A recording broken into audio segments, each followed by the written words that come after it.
A ver, vamos a empezar hoy con el apartado dentro de la Revolución Rusa del nacimiento de la Unión Soviética. ¿Vale? A ver, primer punto que vamos a tratar es la implantación del Estado soviético, es decir, se produce en 1917 la revolución que ya hemos estudiado, o empezamos en la de febrero, después la de octubre, y vamos a ver ahora cómo se implanta el Estado soviético. Bueno, pues lo primero que tenemos que ver es cuáles son las decisiones que se van a... las primeras decisiones que se toman una vez que los bolcheviques toman el poder. Bueno, lo primero es como ellos habían prometido, Lenin, que van a salirse del gran conflicto internacional que existía en ese momento, que era la Gran Guerra, la Primera Guerra Mundial. Bueno, Rusia decide salirse de la guerra, tiene que firmar un tratado de paz, que es el Tratado de Brest-Litovsk, que va a provocar la pérdida de varios territorios. Lo tenéis en el mapa de la página 178. Si miráis el mapa que tenéis aquí y leéis el texto, pues tuvo que perder muchos territorios para aceptar la salida, como Finlandia, ese territorio que tenéis aquí color naranja en la parte norte, donde tenemos Petrogrado, pierde Letonia, Lituania, Polonia, parte de Bielorrusia, Ucrania, Besarabia, veis el mapa, y prácticamente todo lo que tenemos en ese color naranja, pues la zona que pierde. Es decir, aproximadamente 800.000 kilómetros cuadrados, la zona más fértil de todo el imperio ruso. Ucrania, que es una zona que abastece sobre todo de cereal. Luego 56 millones de habitantes. Petrogrado, la antigua San Petersburgo, estando tan cerca ya de lo que era la frontera con ese territorio, Lenin no va a querer tener una capital tan cercana a esa frontera y lo que va a decidir es trasladar la capital a Moscú, mucho más hacia el interior. En cuanto termina la Primera Guerra Mundial, pues el acuerdo de Brest-Litovsk queda anulado. Bueno, pues esa va a ser la primera decisión que toma. Luego Lenin va a tomar otra serie de decisiones, como por ejemplo los decretos sobre la propiedad de la tierra. En este sentido, ¿qué es lo que hace? Pues a la Iglesia Ortodoxa y a la aristocracia le retira expropia todas las propiedades, ¿vale? Y esas propiedades van a ser repartidas entre el campesinado. Por otro lado, tenemos decretos sobre el trabajo. Bueno, los decretos sobre el trabajo están relacionados más o menos con lo que hemos visto anteriormente de la propiedad de la tierra. Los soviets se hacen con el control de la fábrica y de las minas, se nacionalizan los bancos y a partir de este momento la jornada laboral pasa a ser de 8 horas. En cuanto a los decretos sobre la prensa, bueno, pues los decretos de la prensa, como podéis imaginar, pues lo que va a hacer Lenin es censura todos aquellos medios de comunicación, de prensa, que eran contrarios al gobierno bolchevique, pues van a ser eliminados, clausurados. Además se va a instaurar la checa, que es la policía,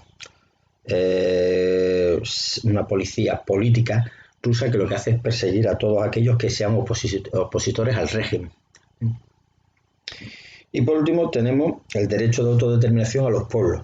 Es decir, va a permitir que aquellos países que no quieran formar parte de ese nuevo Estado que se va a crear, pues que tengan derecho a la autodeterminación. Una vez que termina o que triunfa este movimiento bolchevique en octubre del 17, estaba pensado hacer una constitución, ¿no?, a través de unas cortes en el que se van a elegir a los diputados mediante sufragio universal, los votos. Esto se va a llevar a cabo, se produce el sufragio universal, el voto por sufragio universal a estas elecciones a cortes constituyentes, pero la gran sorpresa se produce porque los bolcheviques no consiguen la mayoría. En estas elecciones los que van a ganar son los mencheviques, recordáis que era el grupo minoritario revolucionario, y los socialrevolucionarios. Así que, ¿qué es lo que sucede? Pues que Lenin, como no está de acuerdo con lo que ha ocurrido, no se lo esperaba, pues decide disolver las cortes y crear el tercer congreso de los soviets, que van a ser los que realicen la primera constitución de Rusia en 1918. una constitución que no está hecha por el pueblo porque, como estamos viendo, no lo han elegido, no ha sido realizada por los diputados elegidos mediante sufragio universal por todos los rusos.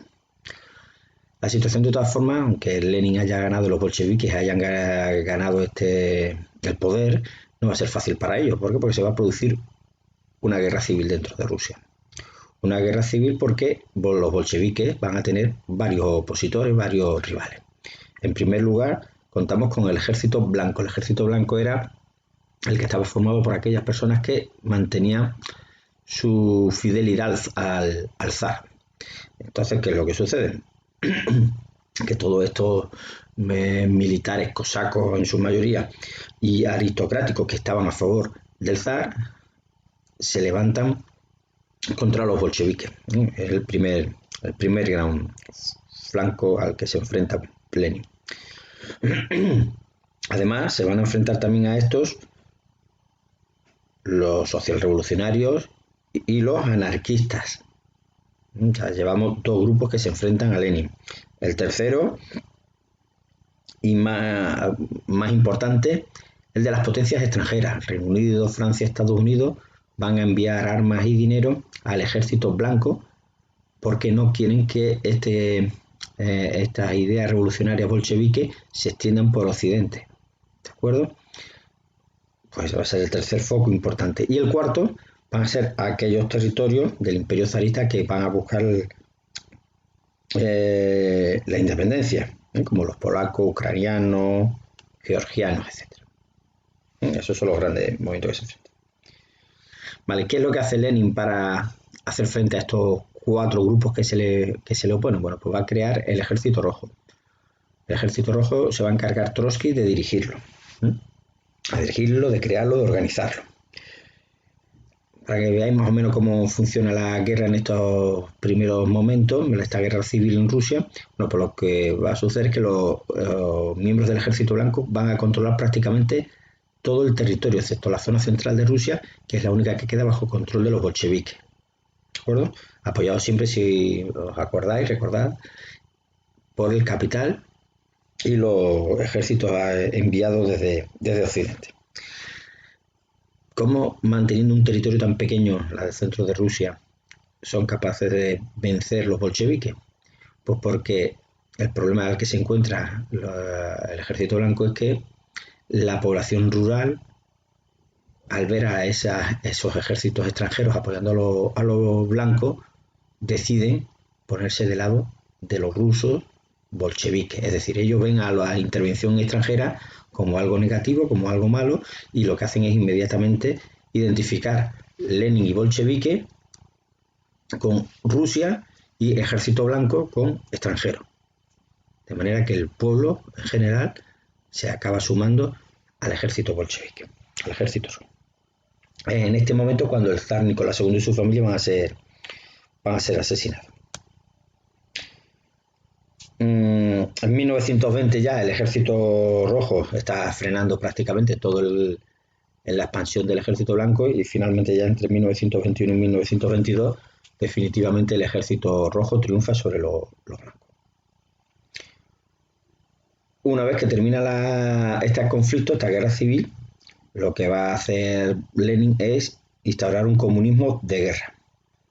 De manera que el Estado va a intervenir en todas las facetas de la economía. Uno, para generar todos los recursos posibles para obtener esa victoria, y otro, para desarrollar el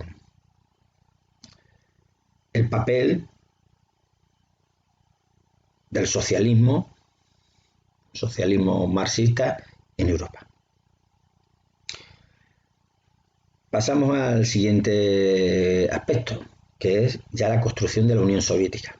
Bueno, el país termina esta guerra civil con la victoria de Lenin y los bolcheviques, y lo que le queda a Lenin ahora reconstruir. Recordamos que hasta 1917 Rusia ha estado sufriendo la Primera Guerra Mundial. Llega Lenin, se hace con el poder, se sale de la Primera Guerra Mundial, pero inmediatamente se inicia en Rusia la guerra civil. Bueno, Rusia está totalmente deshecha, prácticamente las ciudades desabastecidas, una gran inflación, muchas epidemias, mucho hambre, una gran tasa de mortalidad como consecuencia de todo esto. Así que Lenin necesita implantar un nuevo sistema económico, que va a ser la NEP, la nueva política económica. ¿En qué consiste la NEP? Pues básicamente consiste en que entre 1921 y 1928 se implante una economía mixta, es decir, va a permitir algo de acción privada dentro de la economía. Va a ser solo permitiéndolo a quienes, pues solo lo va a permitir a que exista una pequeña propiedad en el campo, unos minifundios en el campo, y también va a permitir capital privado en algunos sectores industriales, en el comercio, pero solo en el comercio al por menor, es decir, el comercio de barrio, que podríamos decir. En cambio, todos los grandes sectores industriales van a estar bajo dirección y control de Moscú. ¿Va bien? ¿Funciona esta nueva política económica de Lenin? Pues sí, la situación económica en 1926 llega a ser la misma que la que había en Rusia en 1914, cuando se inició la Primera Guerra Mundial. Se reduce el paro, que es algo importante porque permite que esa parte de la población apoye a ese gobierno que lo ha conseguido. Y además permite una subida en el nivel de vida. Pero va a haber diferencias. ¿Dónde? En el campo, entre esos propietarios y los campesinos de las colectivizaciones. Y luego también va a haber tensiones dentro del partido político. En 1922 se instaura lo que es la Unión de Repúblicas Socialistas Soviéticas, la URSS, en la que se incluye a Ucrania, a Rusia, a Bielorrusia y a la República Transcaucásica. Todos estos estados forman la Unión de Repúblicas Socialistas Soviéticas. Luego, en 1924, se aprueba una nueva constitución. ¿Quién va a tener el poder? Lo va a tener el Congreso de Soviets de la Unión, que son los que tienen el poder legislativo, porque se reúnen en la Duma. Y estos van a delegar el poder en el Soviet Supremo. El partido único que va a existir en la Unión Soviética va a ser el PQS, porque a todos aquellos que sean disidentes se les elimina del tablero político. Y luego el Politburó, que es el órgano ejecutivo del partido. Por último, habría que hablar que en estos años se celebra también, durante estos años que estamos viendo del 21 al 28, la Tercera Internacional. Estudiamos en su momento la primera, la segunda, ahora la Tercera Internacional, que lo que pretende con ella Lenin es la expansión del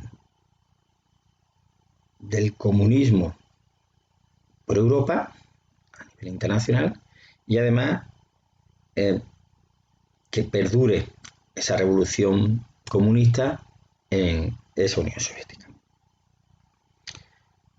En esta Tercera Internacional se le obliga a todos los partidos que asisten a que acaten 21 condiciones que son redactadas por Lenin.